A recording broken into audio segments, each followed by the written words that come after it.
जय हिंद दोस्तों, आप सभी का बहुत बहुत स्वागत है आपके अपने YouTube चैनल में। मैं आपको NCERT का फाउंडेशन टेस्ट सीरीज करा रहा हूं, जिसमें मैं आपको क्लासेस 6 to 12 हर सब्जेक्ट का, जैसे स्टार्टिंग हमने पॉलिटी से की थी, अभी हम हिस्ट्री कर रहे हैं। तो क्लास 6 to 12 ये आपका कंप्लीट हो चुका है। ये भी आपका आज लास्ट क्लास है, ये भी कंप्लीट हो जाएगा। इसके बाद हम जियोग्राफी स्टार्ट करेंगे और जियोग्राफी के बाद इकोनॉमिक्स स्टार्ट करेंगे। ठीक है, चलिए क्लास को स्टार्ट करते हैं।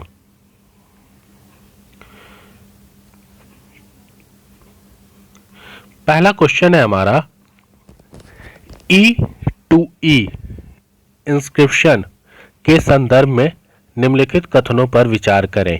E2E इंस्क्रिप्शन के संदर्भ में, और बताइए ऊपर दिए गए कथनों में से कौन सा कथन सत्य है।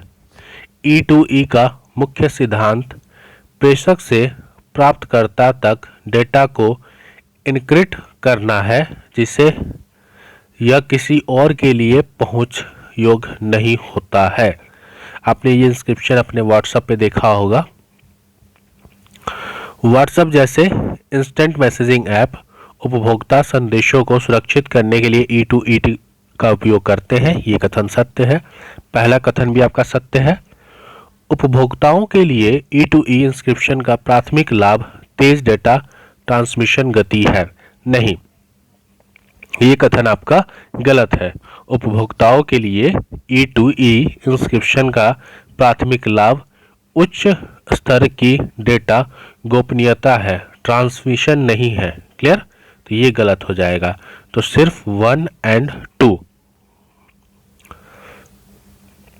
अगला क्वेश्चन है, वाइब्रेट इंडिया यशस्वी के लिए PM young achievers scholarship award योजना के संदर्भ में निम्नलिखित कथनों पर विचार कीजिए। वाइब्रेंट इंडिया यशस्वी के लिए PM young achievers scholarship award योजना के संदर्भ में विचार कीजिए और बताइए कौन सा कथन सत्य है। यह एक पिछड़ा वर्ग OBC, आर्थिक रूप से पिछड़ा वर्ग EBC और विमुक्त घुमंतु जनजातियां DNT के छात्रों के लिए एक छात्रवृत्ति योजना है। केवल कक्षा 9 या कक्षा 11 में पढ़ने वाले छात्र ही इस छात्रवृत्ति को पाने के लिए प्राप्त माने जाएंगे। यह योजना शिक्षा मंत्रालय द्वारा शुरू की गई है। तो देखिए, आपका पहला कथन सही है।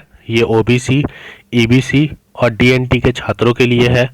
ये कक्षा 9 और 11 के पढ़ने वाले छात्रों के लिए छात्रवृत्ति दी गई है। लेकिन जो तीसरा कथन है ये आपका गलत है। ये शिक्षा मंत्रालय के द्वारा नहीं किया गया है। यह योजना सामाजिक न्याय और अधिकारिता मंत्रालय,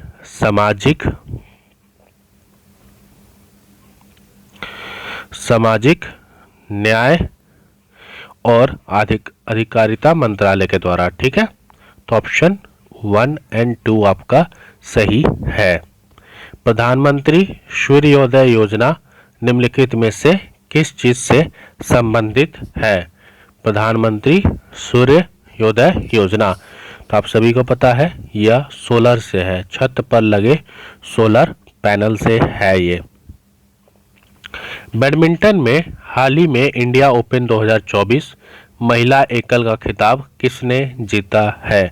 तो बैडमिंटन में इंडिया ओपन 2024 महिला एकल का खिताब किसने जीता है।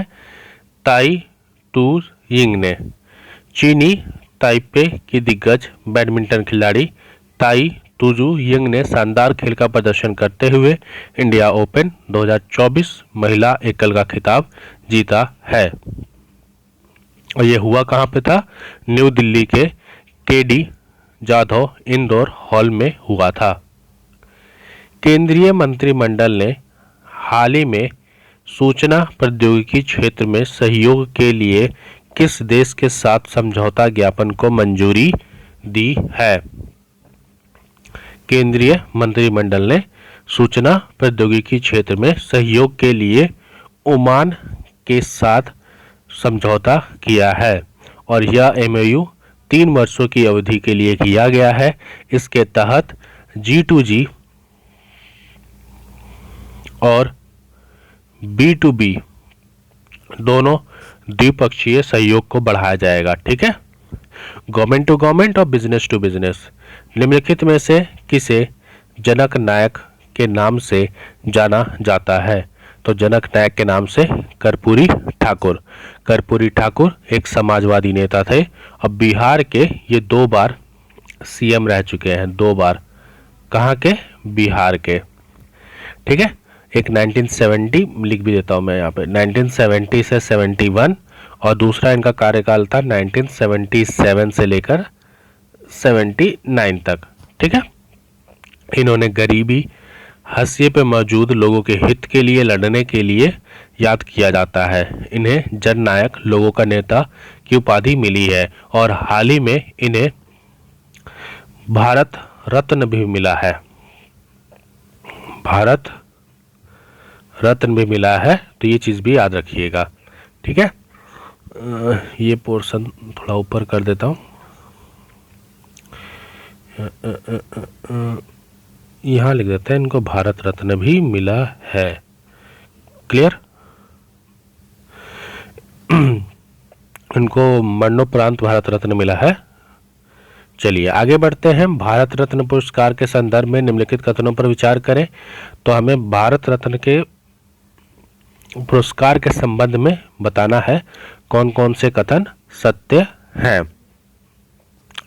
यह मानव प्रयास के किसी भी क्षेत्र में असाधारण सेवा के लिए व्यक्तियों को स्वीकार करता है। किसी भी क्षेत्र में, ये सही है। यह देश का सर्वोच्च नागरिक पुरस्कार है, ये भी सही है आपका। पुरस्कार में 5 लाख रुपए का आर्थिक अनुदान दिया जाता है।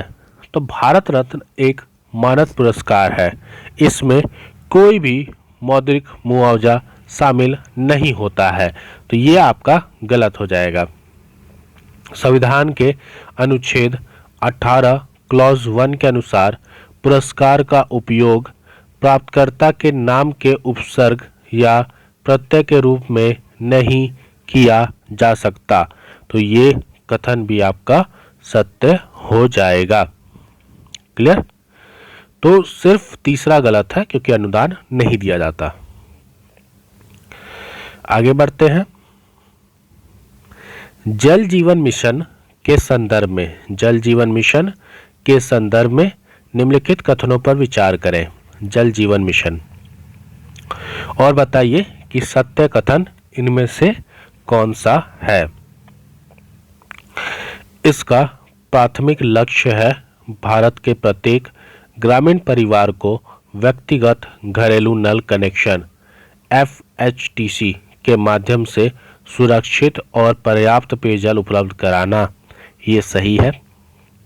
इसका उद्देश्य सभी ग्रामीण समुदायों के लिए केंद्रीकृत जल उपचार संयंत्र स्थापित करना है, तो ये कथन आपका गलत है। क्यों? क्योंकि JJM विकेंद्रित जल आपूर्ति प्रणालियों पर जोर देता है। इसमें घरेलू स्तर पर व्यक्तिगत नल जल कनेक्शन लगाना भी शामिल है, तो यह सभी ग्रामीण समुदायों के लिए केंद्रीकृत जल उपचार संयंत्र करने पर ध्यान केंद्रित नहीं करता है। यहाँ लिखा है ना, यह उद्देश्य सभी ग्रामीण समुदायों के लिए नहीं, यह घरेलू स्तर पर व्यक्तिगत नल जल कनेक्शन पर शामिल है। व्यक्तिगत, नॉट सामुदायिक, तो ये गलत है। जल प्रबंधन में सामुदायिक भागीदारी मिशन एक प्रमुख विशेषता है। हाँ, अभी मैंने आपको बताया। ऑप्शन 1-3। ऑस्ट्रेलियन ओपन 2024 पुरुष एकल का खिताब किसने जीता है? ऑस्ट्रेलियन ओपन 2024 पुरुष एकल का खिताब इटली के टेनिस स्टार जॉनिक सीनियर ने जीता है। जॉनिक सीनियर ने, कहाँ के हैं? इटली के हैं ये। ठीक है, इन्होंने ऑस्ट्रेलियन ओपन का 2000 पुरुष एकल खिताब जीता है। फाइनल मुकाबले में इन्होंने रूस के डैनियल मेडवेडेव, ये रूस के हैं, ठीक है, रूस के डैनियल मेडवेडेव को हराया था और सीनियर ने सेमीफाइनल मुकाबले में नोवाक जोकोविच को भी हराया था। ठीक है, तो याद रखिएगा। जैनिक senior. Designing Lincoln incentive, design Lincoln incentive DLI योजना के संदर्भ में कौन सा कथन सत्य है, यह आपको बताना है। क्लियर। डिजाइन लिंकन इंसेंटिव, इसका उद्देश्य स्टार्टअप और MSMI के लिए सेमीकंडक्टर डिजाइन बुनियाद ढांचे तक पहुंच को मजबूत करना और सुविधाजनक बनाना है। तो ये कथन आपका सत्य है। ये सेमीकंडक्टर डिजाइन में शामिल घरेलू कंपनियां, स्टार्टअप और MSI के वित्तीय सहायता को डिजाइन और बुनियादी ढांचे पर प्रदान करती है। एम्बेडेड सॉफ्टवेयर डिजाइन, सामग्री विज्ञान अनुसंधान और अर्धचालक उपकरण विनिर्माण DLI योजना के तहत वित्तीय प्रोत्साहन के लिए प्राप्त है। ये आपका गलत है। DLI योजना विशेष रूप से सेमीकंडक्टर डिजाइन पर केंद्रित है, ना कि निर्माण, सॉफ्टवेयर डिजाइन और सामग्री विज्ञान अनुसंधान। ठीक है, तो DLI योजना सिर्फ सेमीकंडक्टर डिजाइन पर निबंधित है, सिर्फ इसके लिए है। ठीक है, इन सब के लिए नहीं है, तो ये गलत है। यह सेमीकंडक्टर फैब्रिकेशन प्लांट की स्थापना के लिए फंडिंग भी देता है। ये कथन भी आपका गलत है, क्योंकि जो ये सीधे तौर पर निर्माण संयंत्र स्थापना को वित्तीय पोषित नहीं करता, डिजाइन क्षमता और घरेलू चिप विकास को प्रोत्साहित करने पर ध्यान केंद्रित करता है। तो ये भी आपका गलत हो जाएगा। तो सिर्फ 1। अयोध्या राम मंदिर का निर्माण के मुख्य वास्तुकार कौन है? अयोध्या राम मंदिर के निर्माण के मुख्य वास्तुकार कौन है? तो मुख्य वास्तुकार चंद्रकांत सोमपुरा। चंद्रकांत सोमपुरा एक ऐसे परिवार से आते हैं जो पहले से ही वर्षों से मंदिर निर्माण कार्य में लगा हुआ है। उनके द्वारा डिजाइन किए गए उल्लेखनीय में मंदिर में गुजरात के सोमनाथ मंदिर, गुजरात का सोमनाथ मंदिर है। मुंबई में जो आपका स्वामीनारायण मंदिर है, अक्षरधाम मंदिर आपका हो गया।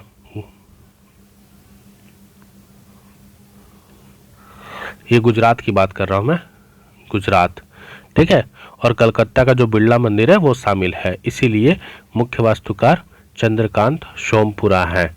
भारत अंतर्राष्ट्रीय विज्ञान महोत्सव किस राज्य में आयोजित किया गया है? तो भारत अंतर्राष्ट्रीय विज्ञान महोत्सव IISF का आयोजन 17 जनवरी से 20 जनवरी 2024 में आयोजित किया गया था और ये आपका हरियाणा राज्य में किया गया है। संयुक्त राष्ट्र महासभा के 78वें सत्र के अध्यक्ष कौन है और इस समय भारत के दौरे पर हैं? तो संयुक्त राष्ट्र महासभा के 78वें सत्र के अध्यक्ष डेनिस फ्रांसिस भारत की 5 दिवसीय यात्रा पर न्यू दिल्ली आए थे। ठीक है। सीमा सुरक्षा बल BSF के संदर्भ में निम्नलिखित कथनों पर विचार कीजिए और बताइए कौन सा कथन सत्य है। इसका एक कार्य आतंकवाद विरोधी अभियान चलाना है। यह चीन और नेपाल के साथ भारत की सीमाओं की रक्षा के लिए जिम्मेदारी है। ये गलत है, क्योंकि चीन पे तो ITBP है, नेपाल पे आपकी SSB है, या भारत के केंद्रीय सशस्त्र बलों CAPF में, हाँ CAPF की है, ये सही है और ये सही है आपका 1 और 3। संस्थागत श्रेणी में सुभाष चंद्र बोस आपदा प्रबंधन पुरस्कार 2024 से किसे सम्मानित किया गया है?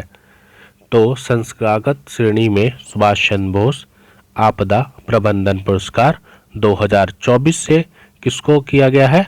तो 60 parachute field hospital Uttar Pradesh.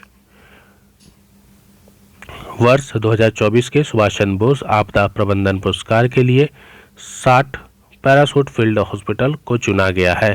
केंद्रीय गृह मंत्रालय ने हाल ही में इसकी घोषणा की है और इस पुरस्कार के तहत संस्थागत श्रेणी में विजेता संगठन को 51 लाख रुपए का नकद पुरस्कार और एक प्रमाण पत्र भी दिया जाता है। किसी व्यक्ति के मामले में 5 लाख रुपए नकद पुरस्कार मिलता है। यह संगठन है, इसलिए इसे 51 लाख मिला है। निम्नलिखित कथनों पर विचार कीजिए और बताइए कौन सा कथन आपका सत्य है। हेपेटाइटिस ए मुख्य रूप से रक्त आधान के माध्यम से फैलता है। तो पहला कथन आपका गलत है। क्यों? हेपेटाइटिस ए के संचरण के मुख्य मार्ग दूषित भोजन और पानी, मल मौखिक संपर्क और संक्रमित व्यक्ति के साथ निकट संपर्क है, ना कि रक्त आदान के माध्यम से। अगर आप अच्छा भोजन नहीं खा रहे हैं, दूषित पानी पी रहे हैं, मल मौलिक संपर्क है आपका, तो आप हेपेटाइटिस ए के संक्रमित हो सकते हैं। हेपेटाइटिस ए एक वायरल संक्रमण है, ये बात एकदम सही है, और मुख्य रूप से लीवर में सूजन का कारण बनती है। हाँ, ये भी आपका सही है, सिरोसिस का। हैविश्योर हेपेटाइटिस ए के लिए भारत का पहला स्वदेशी रूप से विकसित टीका है। हैविश्योर हेपेटाइटिस ए के लिए भारत का पहला स्वदेशी रूप से विकसित टीका है। तो ये कथन भी आपका सत्य है। तो कथन 2 और 3 आपके सत्य हैं। तो आपकी क्लास में हमने आज हिस्ट्री को पूरी तरीके से दी एंड कर दिया है। अगली क्लासेस में हम जियोग्राफी स्टार्ट करेंगे। ठीक है, तो मैं बता देना चाहता हूं कि अगले क्लास से हम क्लासेस 6 to 12 जियोग्राफी को शुरू करेंगे। तो मिलते हैं नए वीडियो में। जय हिंद, जय भारत।